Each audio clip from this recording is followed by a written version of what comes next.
నజరేతు అనే చిన్న పట్టణంలో గాబ్రియేలు అనే దేవదూత మరియా అనే యువతికి ప్రత్యక్షమయ్యాడు. భయపడకు అని అతను చెప్పాడు.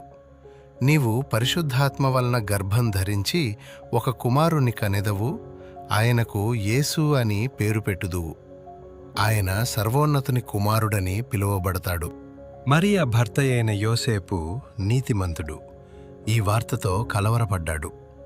కాని ఒక దేవదూత కలలో అతనికి ప్రత్యక్షమై, మరియను నీ భార్యగా స్వీకరించు, ఆమె గర్భంలో ఉన్న శిశువు దేవుని వలన కలిగినది అని చెప్పాడు. రోమా జనాభా లెక్కల కారణంగా వారు బేత్లెహేముకు ప్రయాణించారు. కాని ఏ సత్రంలోనూ వారికి స్థలం దొరకలేదు.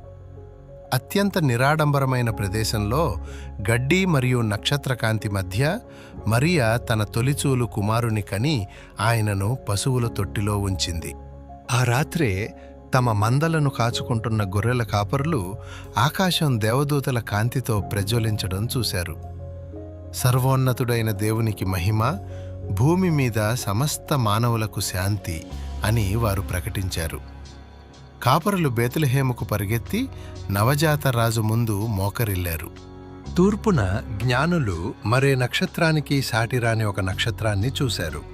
వారు ఎడారులు మరియు రాజ్యాలు దాటి దానిని అనుసరించారు. బంగారం, సాంబ్రాణి మరియు బోళం అనే కానుకలను తీసుకుని ప్రపంచాన్ని శాశ్వతంగా మార్చే ఆ శిశువును గౌరవించడానికి వచ్చారు.